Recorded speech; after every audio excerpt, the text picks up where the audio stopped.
Hello guys, my name is Tiger and welcome to a special episode of the Green Project. In this episode I will give you a pack of tips and tricks, so sit and enjoy. If you would like to harvest big quantities, for example coffee beans, then usually you're gonna use the scythe to go and start harvesting your coffee beans. But then there's a lot of coffee beans, it's gonna take a lot of time to do this, to harvest, and your scythe's gonna wear off. So it's better, quicker and faster way is to use the axe and just cut the corresponding tree like that, and your coffee beans already harvested, and all you have to do just to collect the coffee beans. This way you're not gonna wear off the scythe and the axe is not gonna be used that much, and you have all the coffee beans ready to collect. The same way you can harvest grapes. All you have to do just chop down the bush. Oh, this is our bush, and then once bush is down you can harvest all the grapes.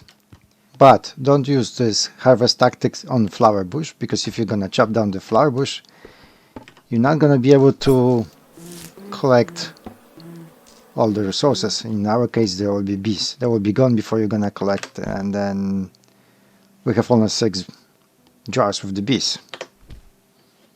When you start the game, it's the best idea to make the pickaxe, and then once you have the pickaxe, just dig the ground and keep digging until you're gonna get the acorn seeds. And once you have the acorn seeds, start planting the trees, and that tree is gonna be oak tree, and that oak tree will gonna give you lots of resources.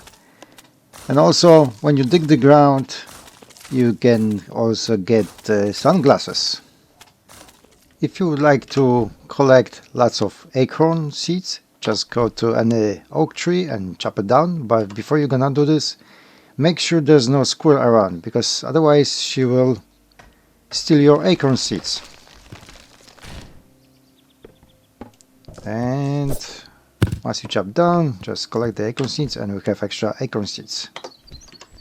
To make a bone needle, what you have to do first, you have to find the square. And this is our square. So and then you have to kill the square. Take this square, dead square, and then cook the square. Once you have the cooked square, what you have to do, just take the square and just eat, and eat again, and again. And then you're gonna get the bone. And once you have the bone, then you have to go to your work table, and to make the bone needle you need the bone, metal file and machete, and this is how you can make a bone needle. And our bone needle is ready. If you want to prevent plants from decaying, like corn for example, which is gonna decay in 19 hours, then what you have to do, you have to find corn somewhere on the map, and then you have to just drop that whole stack on the ground and use the scythe and just harvest just one corn, and just grab that corn. And if you go to your backpack, it's gonna say that corn is gonna decay in 20 days. Then all you have to do just pick up the whole stack of the 53 corn. Now you should have 54 corn, and they're gonna decay in 20 days. That means there is 3 types of trees: maple, cypress and elm, which they grows old and perish, except oak tree. Oak tree never grows old. This is the maximum range of tree growing zone. So elm tree, cypress tree, oak tree and maple tree, they have exactly the same growing zone.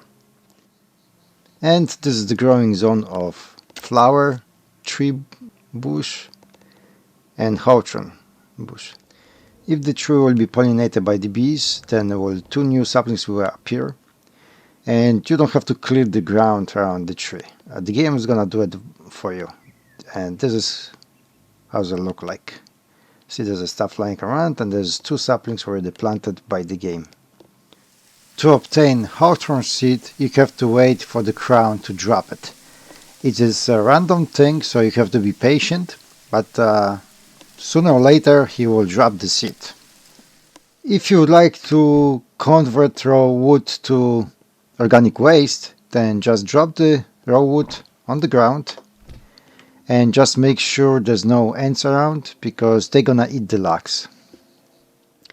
If you want a lot of thyme at the beginning of the game, then you need to obtain at least 1 elm seed and 2 cypress seeds, which if you're gonna get first elm seed, then wait until you have the cypress seeds, and I suggest you to plant cypress seeds first and plant elm seed in the middle between 2 cypress seeds. The only thing, they cannot be planted too far away from each other, because that might not work. I mean, the lizards may not be able to get close to the beetles and eat the beetles, so that's why you have to plant these 3 seeds close to each other. How many tiles? It doesn't matter. At least 3 tiles away, maybe up to 4, but don't plant like too far away. And this way you have 2 lizards, you have higher chance of spawning more lizards than beetles, and the lizards gonna eat the beetles, and that means the time will be saved and you will have a lot of time. To prevent our character from catching a fever, always wear cap during the rain. This way that will save you from catching a fever. To prevent our character from injury, make sure durability on your tools never ever drops down to 0. So my suggestion is, if any of your tools goes down to 5 points of durability, then fix your tool before using. This way you will prevent from injuries. Squares can eat the lizards, and the lizards can eat the beetles. Caterpillar is some kind of neutral wild animal, but they fight against each other. And also, what's interesting, when you have the maple tree and you harvest stuff around the maple tree, make sure you're gonna pick up the stuff. Otherwise, if the caterpillar is spawn around the maple tree, we're gonna eat stuff what's laying on the ground. So make sure you grab the stuff before you're gonna leave that maple tree. Thank you for watching. I hope you guys enjoy it. And if you have any questions, then just leave them below that video and I will answer for you. And as always, see you next time. Bye bye. Take care.